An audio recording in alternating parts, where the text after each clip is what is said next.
बिस्मिल्लाहिर्रहमानिर्रहीम। अस्सलामुअलैकुम। आज हम एक्सरसाइज 6.2 का क्वेश्चन नंबर 6 सॉल्व करेंगे। क्वेश्चन नंबर 6 हमारे पास कुछ इस तरह है, construct an ogive for the following table. तो यहाँ हमने जो हमारे पास ये टेबल जो है गिवन है, इससे हमने ऑगिव को कंस्ट्रक्ट करना है, यानी यहाँ भी हमने एक ऑगिव के ज़रिए जो है इसको हमने इस डेटा को शो करना है, बताना है। तो यहाँ आप एक बात को याद रखें कि ऑगिव और कम्पलेटिव फ्रिक्वेंसी पॉलीगॉन में कोई फ़र्क नहीं है, ये एक ही चीज़ के दो नाम हैं। यानी हमने वही काम करना है जो कम्पलेटिव फ्रिक्वेंसी पॉलीगॉन ड्रा करते वक्त हमने किया था, उसी तरीके से इसको भी हम सॉल्व करेंगे। तो आइए इस क्वेश्चन को हम सॉल्व करते हैं। ये डेटा आपके सामने है, तो आइए इसको सॉल्व करते हैं। सॉल्व करने से पहले आपसे गुजारिश है कि अगर आपने हमारे चैनल को सब्सक्राइब नहीं किया तो हमारे चैनल को सब्सक्राइब कर लें, साथ बेल आइकन पर भी क्लिक करें ताकि हर नई आने वाली वीडियोस का नोटिफिकेशन आप तक आसानी से पहुंच सके। तो आइए इसको सॉल्व करते हैं सॉल्यूशन। तो अब हमने सबसे पहले इस डेटे को हमने टेबल में लिख लिया है, वर्टिकल फॉर्म में लिखा है, और साथ दो कॉलम हमने और बना लिए हैं, एक कम्पलेटिव फ्रिक्वेंसी का और दूसरा हमारे पास अपर क्लास बाउंड्री का। जैसा कि हमने पहले भी आपको बताया कि ऑगिव और कम्पलेटिव फ्रिक्वेंसी पॉलीगॉन में कोई डिफरेंस नहीं है, बिल्कुल एक ही चीज़ के दो नाम हैं। ये समझ लें कि एक ही चीज़ फाइंड करनी है और उसके मुख्तलिफ दो नाम दे दिए गए हैं।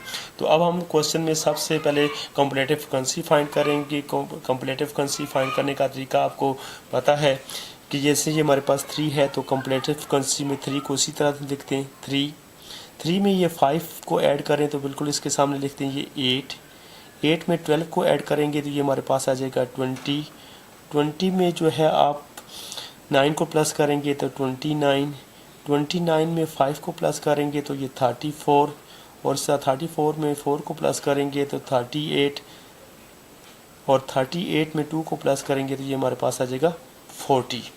तो ये हमारे पास कम्पलेटिव फ्रिक्वेंसी जो है हमारे पास 40 तक आ रही है, और ये इसका मतलब ये है कि आप अगर फ्रीक्वेंसी को टोटल करेंगे तो ये भी हमारे पास 40 आएगी।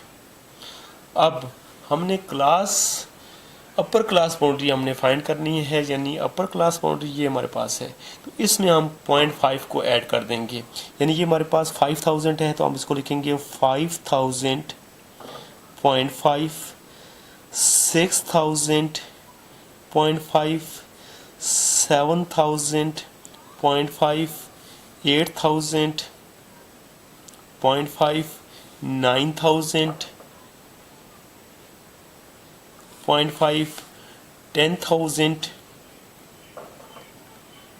0.5 और 11,000, 0.5। अब हम जो है इस डेटे को ग्राफ पेपर पर शो करेंगे, ग्राफ पर शो करेंगे। यानी हमने कम्पलेटिव फ्रिक्वेंसी भी हमने फाइंड कर ली, अपर क्लास बाउंड्री हमने फाइंड कर ली है, तो अब इसको हम ग्राफ पर शो करेंगे। तो सबसे पहले हम एक्स एक्सिस और वाई एक्सिस जो है लाइन ड्रा करेंगे, जैसा कि हमने पहले से ड्रा कर रखी है। एक्स एक्सिस पर हमने अपर क्लास बाउंड्री को लिखा है, यानी 5000, 5000.5, 6000.5। इसी तरह तमाम डेटे को हमने जो अपर क्लास बाउंड्री में आ रहा है उसको हमने एक्स एक्सिस पर लिखा है, और हमारे पास जो कम्पलेटिव फ्रिक्वेंसी जो थी उसको हमने वाई एक्सिस पर लिखा है। और कुछ इस तरह लिखा है कि हमने 5 के टेबल की निस्बत से हमने लिखा है, क्योंकि हमारे पास जो कम्पलेटिव फ्रिक्वेंसी का सबसे बड़ा नंबर था वो 40 था, तो हमने इस तरह उसको बनाया कि ये 5, 10, 15, 20, 25, 30, 35, 40 और 45, इस तरह हमने 5 के टेबल से उसको लिया है। अब 10 के हिसाब से भी ले सकते हैं, हमने 40 के हिसाब से लिया है, क्योंकि इससे अगर नीचे जाते हैं तो ये बहुत लेंथी चला जाता है। तो आइए इसको हम ऑगिव जो है उसको ड्रा करते हैं। सबसे पहले हम देखते हैं कि ये 5005 जो है इसके सामने हमारे पास जो कम्पलेटिव फ्रिक्वेंसी थी वो डेटे में क्या है, तो वो है हमारे पास 3। तो आपने क्या करना है, यहाँ अपने 3 को जज करना है। जैसे ये देखें, ये 1 से लेकर 5 तक है, तो अंदाजे से हम देखेंगे कि ये 1, 2, 3, तो बिल्कुल 3 यहाँ होगा, और बिल्कुल इस डेटे के सामने ऊपर आपने पॉइंट लगा देना है। अब इसी तरह हम देख रहे हैं कि 6000.5 जो है इसके सामने जो है डेटे में हमारे पास कॉम्प्लेटिव फ्रीक्वेंसी क्या है, तो वो है हमारे पास 8। तो आपने बिल्कुल इस नंबर से ऊपर और 8 के सामने, तो हम यहाँ से देखेंगे कि 10 से थोड़ा सा पीछे आ जाए तो ये हमारे पास 8 होगा, और यहाँ हमारे पास हम यहाँ पर सारे काम जो है अंदाजे से ही कर रहे हैं कि ये देखिए हमारे पास 5 से 10 तक है। आप अंदाजे से देख लें कि हमारे पास 8 कहाँ पर होगा, तो आपने बिल्कुल इसके सामने ऊपर पॉइंट लगा देना है। इसी तरह अब हमारे पास जो है 7000.5 है, तो इसके सामने जो कॉम्प्लेटिव फ्रीक्वेंसी है वो 20 है। तो 20 ऑलरेडी हमारे पास मौजूद है बिल्कुल 20 के सामने, और 7005.5 के बिल्कुल ऊपर और 20 के सामने आप जो है ये पॉइंट लगा दें। अब इसी तरह हमारे पास 8000.5 जो है उसके सामने हमारे पास कॉम्प्लेटिव फ्रीक्वेंसी है 29 यानी 30 से थोड़ा सा पीछे देख लें, और बिल्कुल जो है 9000 से 8000 के बिल्कुल ऊपर और 39 से थोड़ा सा पीछे जो है आप अंदाजे से यहाँ पॉइंट लगा देना है। इसी तरह हमारे पास 9000.5 जो है इसके कॉम्प्लेटिव फ्रीक्वेंसीज के सामने हमारे पास है 34, तो 34 हमारे पास आएगा ये 35 से थोड़ा सा पीछे, और आपने 9000 से बिल्कुल ऊपर सामने आपने इसका निशान लगा देना है।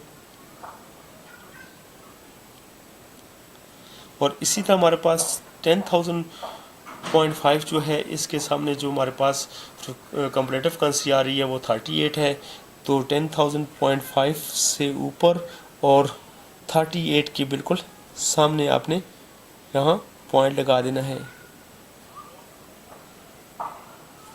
इसी तरह 11,000.5 के सामने जो फ्रीक्वेंसी है वो हमारे पास है 40, तो बिल्कुल जो है 11,000.5 से ऊपर और बिल्कुल 40 के सामने आपने जो है ये पॉइंट लगा देना है। अब आपने क्या करना है, इन तमाम पॉइंटों को लाइन के साथ ज्वाइन कर देना है।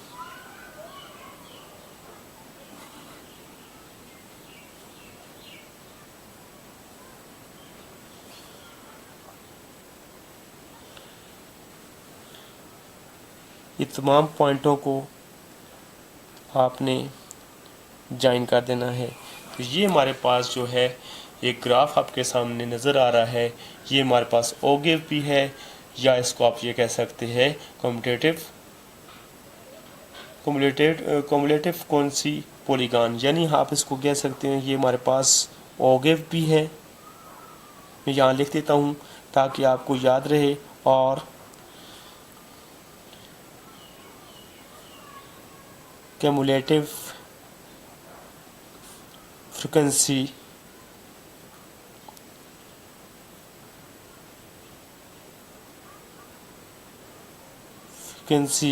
पॉलीगॉन, यानी ये एक ही चीज़ के दो नाम हैं। आपको किसी एक चीज़ के बारे में भी पता है तो आप आसानी से वो काम कर सकते हैं। तो ये था हमारे पास एक्सरसाइज 6.2 का क्वेश्चन नंबर 2। इस एक्सरसाइज में हमने क्वेश्चन नंबर 2 और क्वेश्चन नंबर 1 और क्वेश्चन नंबर 5 सॉल्व नहीं किया। क्वेश्चन नंबर 5 में तो सिंपल सी बात है, अपने डेटे को देखकर जो क्वेश्चन कर रहा है उसका आपने आंसर देना है।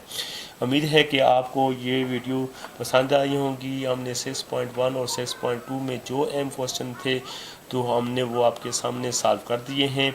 अब हम नेक्स्ट जो है 6.3 सॉल्व करेंगे। तो उस वक्त तक के लिए इजाज़त। थैंक्स।